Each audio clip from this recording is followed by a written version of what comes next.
there is something uncomfortable about real knowledge. Because true knowledge does not only inform you, it begins to demand something from you. Most people think wisdom is accumulation. More books, more concepts, more spiritual vocabulary. But ancient philosophy saw knowledge differently. To know was to become, and maybe this is why so many people consume profound ideas, yet continue living exactly the same way. Because information can enter the mind without ever touching consciousness. The Hermetic traditions spoke about this carefully.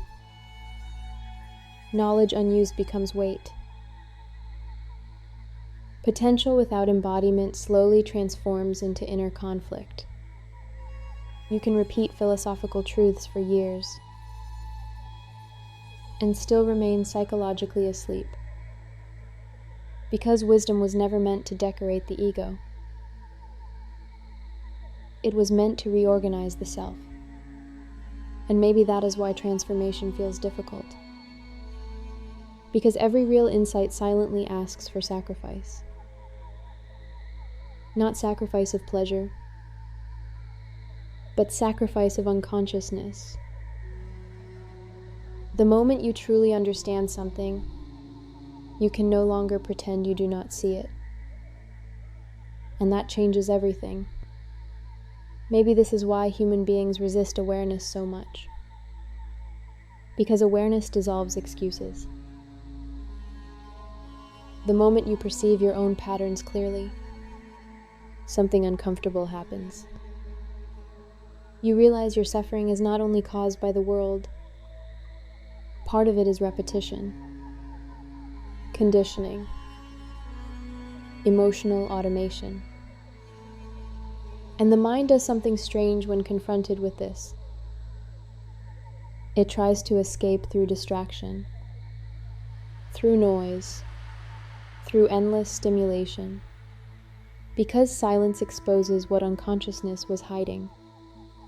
Carl Jung once suggested that until the unconscious becomes conscious, it will direct your life, and you will call it fate. Think about that carefully. How many emotional reactions inside you were never truly questioned? How many fears were inherited? How many desires were socially programmed? And how much of your identity was built automatically, without conscious participation? This is where philosophy stops being theory. Because real philosophy is not intellectual entertainment. It is confrontation. Ancient traditions understood something modern culture keeps forgetting. Information alone does not transform consciousness. Practice does. A person can read hundreds of spiritual books and still remain internally fragmented. Because consciousness changes through embodiment, not through accumulation. The Stoics understood this deeply. Wisdom was not measured by what you knew, but by how you lived when life became difficult. And maybe this is the real difference between information and transformation. Information fills memory. Transformation changes perception. One decorates the mind. The other reorganizes reality itself. And maybe this is why some truths arrive almost like a burden. Because once consciousness expands, returning to unconsciousness becomes painful. You begin noticing things you ignored before. The way fear controls conversations. The way ego hides inside virtue. The way people search for identity through approval. And slowly, you also begin noticing yourself, your automatic reactions, your emotional compulsions, the silent ways you abandon your own consciousness just to feel accepted. This is where inner work truly begins. Not in performance, not in appearing spiritual, but in observation, because awareness without honesty becomes illusion again. The ancient schools of wisdom insisted on something modern culture rarely values anymore: attention.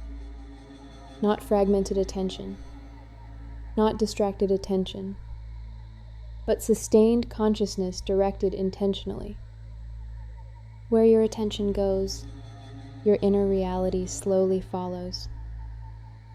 This is why unconscious repetition becomes destiny for so many people. Because whatever remains unobserved starts operating automatically.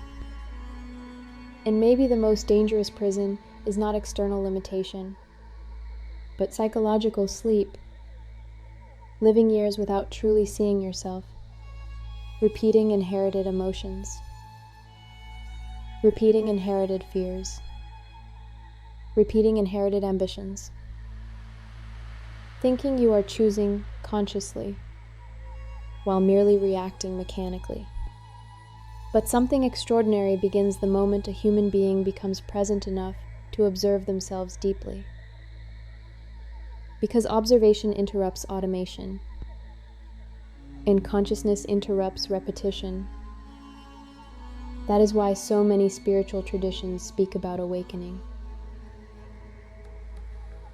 Not as mystical fantasy, but as psychological clarity. To awaken is not to escape reality. It is to finally perceive reality without so much unconscious distortion. And maybe this changes everything.